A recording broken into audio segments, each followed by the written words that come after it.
স্বাগত ডিবিসি দেশি সংবাদে। আপনাদের সাথে আছি আমি জান্নাত সাথী। এই মুহূর্তে বাংলা একাডেমিতে অমর একুশে বইমেলার উদ্বোধনী অনুষ্ঠানে বক্তব্য রাখছেন প্রধান উপদেষ্টা ডক্টর মোহাম্মদ ইউনূস। আমরা সরাসরি চলে যাচ্ছি সেখানে।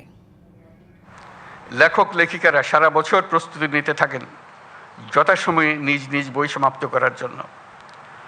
প্রকাশকরা অনেক আয়োজন করেন নিজেদের বইগুলো যথাসময়ে হাজির করার জন্য, গুণগত প্রতিযোগিতা সৃষ্টি করার জন্য এবং আগ্রহ বাড়ানোর জন্য। প্রতি বছর বিষয়ভিত্তিক সেরা লেখক স্বীকৃতির আয়োজন করলে লেখকরা এই স্বীকৃতি পাওয়ার জন্য এবং সেরা লেখকরা সেরা প্রকাশক পাওয়ার জন্য অনেক সহায়ক হবে। আমি এই প্রস্তাব দিচ্ছি।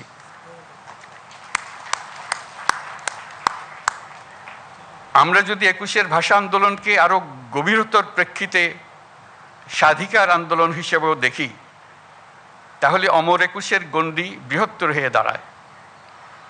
তখন আমরা ভিন্ন প্রতিষ্ঠানের মাধ্যমে কিশোর কিশোরী, তরুণ তরুণীদের তাদের সৃজনশীলতার জন্য স্বীকৃতি দিতে পারি, নতুন উদ্যোক্তা হওয়ার জন্য স্বীকৃতি দিতে পারি। শহর ও গ্রামের নারী পুরুষকে কৃষি, শিল্প, সাংস্কৃতিক জগৎ, বিজ্ঞান, বাণিজ্য, শিক্ষা, অন্যান্য ক্ষেত্রে যারা নির্দিষ্ট বছরে জাতির জন্য অবদান রেখেছেন তাদের স্বীকৃতি দিতে পারি, তাদের জন্য আনুষ্ঠানিক আয়োজন করে দিতে পারি। প্রবাসী বাংলাদেশিদের, প্রবাসী শ্রমিকদের অবদানের জন্য স্বীকৃতি দিতে পারি। সারা পৃথিবী জুড়ে নানা কাজে বাংলাদেশিরা কৃতিত্ব দেখাচ্ছে। আমরা একুশের দিনে তাদের সবাইকে স্মরণ করতে চাই। তারা সবাই একুশের দিনে নিজের দেশকে স্মরণ করে সবসময় অনুষ্ঠান করে। তারা আমাদের পরিবারের অংশ হিসেবে তাদের সন্তান সন্ততির কাছে বাংলাদেশকে পরিচয় করিয়ে দেয়।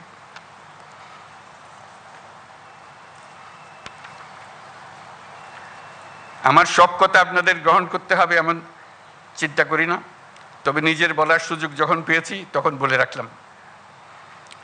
বাংলা একাডেমিকে ধন্যবাদ। আপনাদের উপস্থিত সবাইকে শুভেচ্ছা জানাচ্ছি।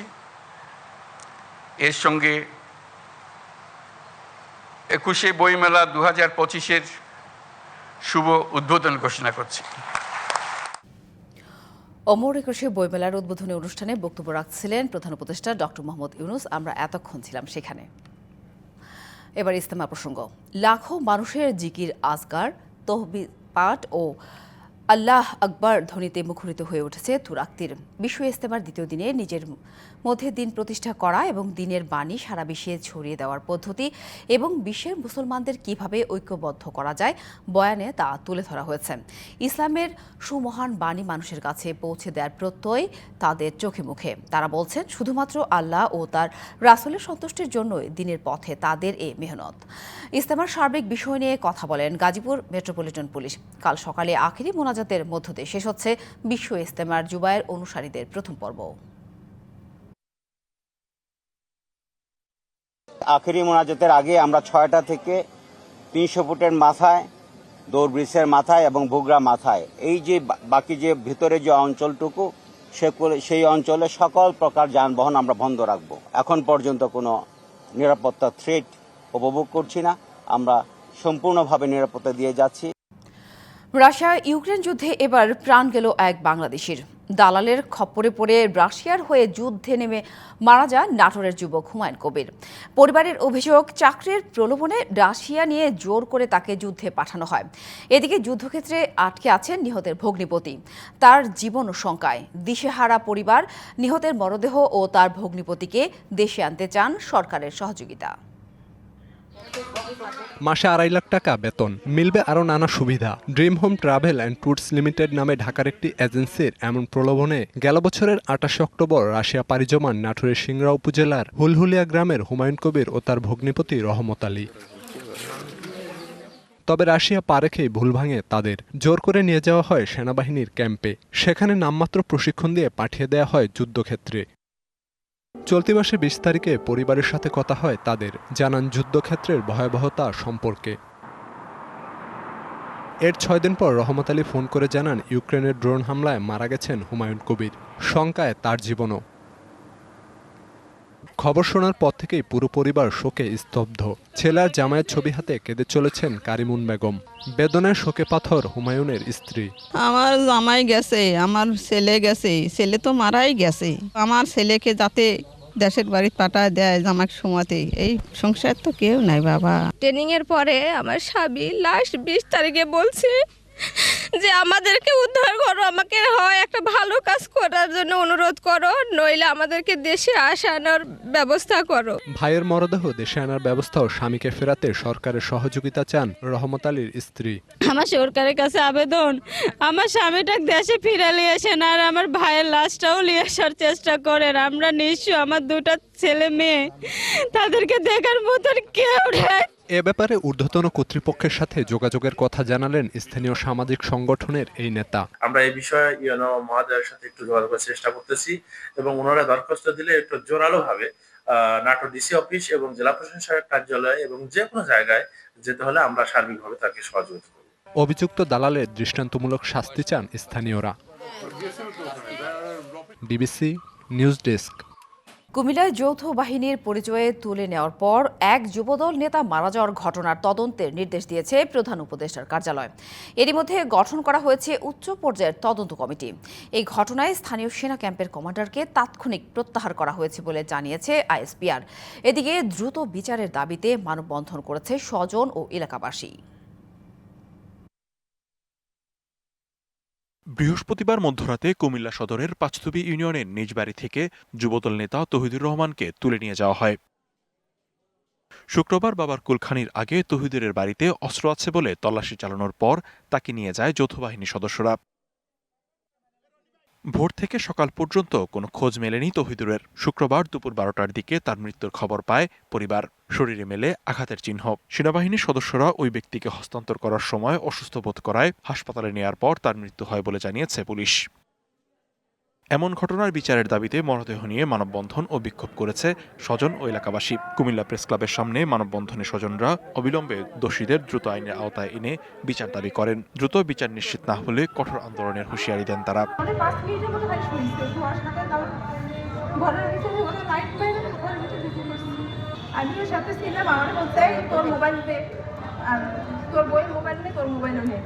আমরা বিশ্বাস করি সেনাবাহিনীর যে সদস্যরা আছেন তারা আমাদেরকে নৈতিকভাবে নীতিগতভাবে সব দিক থেকে আমাদেরকে সহযোগিতা করবে। এদিকে ঘটনার দ্রুত তদন্তের নির্দেশ দিয়েছেন অন্তর্বর্তী সরকারের প্রধান doctor Mohammad Yunus.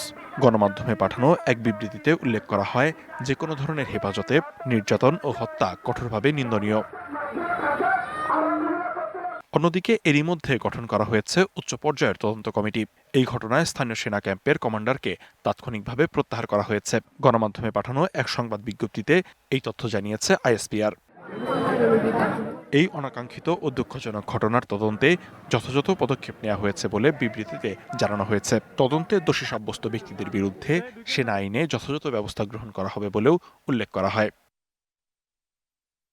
লিখনকান্তি Bhowmik, DBC news desk. Italy নেয়ার কথা বলে লিবিয়ায় নিয়ে ফরিদপুরের 2 যুবককে গুলি করে হত্যা করেছে দালাল চক্র। শুক্রবার চক্রটি পরিবারের কাছে নিহত 2 যুবকের মরদেহের ছবি পাঠায়। নিহতরা হলেন ভাঙ্গা উপজেলার ঘাড়ুয়া ইউনিয়নের হৃদয় হাওলাদার ও রাসেল হাওলাদার। হৃদয় হাওলাদারের স্বজনরা জানান, 2 মাস আগে স্থানীয় আবু তারা মাতুব্বর, আলমাস ও আনোয়ারের মাধ্যমে 16 লাখ টাকা দিয়ে বিদেশে পাঠানো হয় তাকে। 16 লাখ টাকা দেওয়ার পরও বিদেশ থেকে ফোন করে আরও টাকা দাবি করছিল পাচার চক্রটি। গত কয়েকদিন হৃদয়ের কোনো খোঁজ পাওয়া যাচ্ছিল না। সকালে হৃদয় ও রাসেলের মরদেহের ছবি পাঠায়। মুক্তিপণের দাবিতেই তাদের হত্যা করা হয়েছে বলে অভিযোগ পরিবারের। অভিযোগ দায়ের করলে দালাল চক্রের বিরুদ্ধে আইনানুগ ব্যবস্থা নেওয়ার কথা জানান ভাঙ্গা থানার ভারপ্রাপ্ত কর্মকর্তা মুকসিদুর রহমান। অবশেষে ক্ষমা চাইলেন জয়পুরহাটে নারী ফুটবল খেলা বন্ধ করে দেওয়ার সাথে জড়িতরা। দুপুর আক্কেলপুর উপজেলা পরিষদ মিলনায়তনে গণশুনানিতে তিলকপুরের কয়েকজন ইমাম ও স্থানীয় বাচ্চা হাজি মাদ্রাসার সহকারী পরিচালক সহ অন্যান্যরা ক্ষমা চান।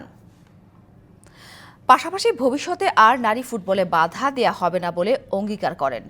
গণশুনানিতে নারী ফুটবল খেলা বন্ধের পক্ষে মানববন্ধন ও প্রতিবাদ সমাবেশ শেষে মাঠের বেড়া ভাঙচুরের বিষয়ে দুঃখ প্রকাশ করে ক্ষমা চান স্থানীয় ইমাম আব্দুস সামাদ ও আবু বক্কর।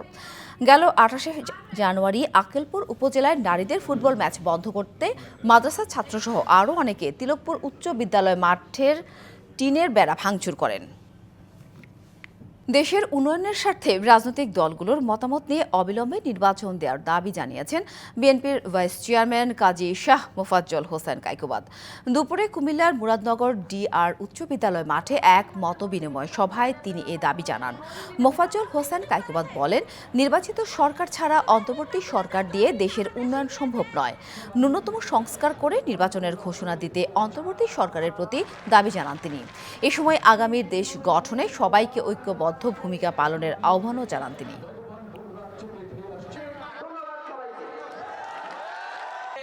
হাজার বছরের শ্রেষ্ঠ অর্জন স্বাধীনতার বীজ বপন হয়েছিল ভাষা আন্দোলনের মাধ্যমে। সেই আত্মত্যাগের ইতিহাসকে স্মরণ করে ভাষার মাসকে বরণ করল সিলেটের সম্মিলিত নাট্য পরিষদ।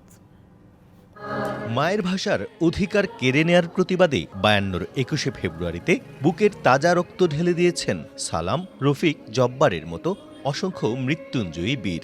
সেই থেকেই শুরু মুক্তির সংগ্রামের দীর্ঘ ইতিহাস।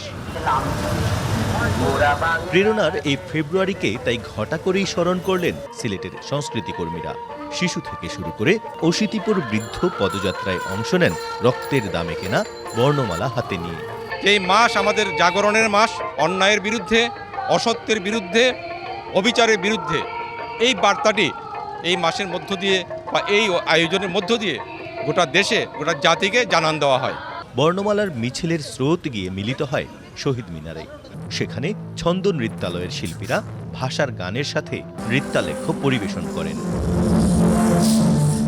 প্রাণের বিনিময়ে অর্জিত ভাষার শুদ্ধ চর্চা, বহুমাত্রিক প্রয়োগের তাগিদ দেন সাংস্কৃতিক সংগঠকরা। 21 আমাদের চেতনা। এই ভাষার প্রথম দিন থেকে শুরু করে আমরা যেন সম্মিলিত নাট্য পরিষদের এই ফেব্রুয়ারি মাসটাকে সম্পূর্ণ মাস উদযাপন করতে পারি। আমাদের মায়ের ভাষা, মাতৃভাষা প্রতিটি স্তরে স্তরে যেন এটা চালু হোক, এটাই হোক আজকের দিনে আমাদের সকলের অঙ্গীকার। শুভেচ্ছা সবাইকে। 21-এর চেতনায় বাংলার পাশাপাশি সকল জাতিগোষ্ঠীর মাতৃভাষার অধিকার নিশ্চিতে প্রচেষ্টার কথা জানান সবাই। প্রত্যুষ Talukdar, DBC news, Sylhet. DBC দেশের সংবাদে এই ছিল এখনকার মতো। ডিবিসির সঙ্গেই থাকুন।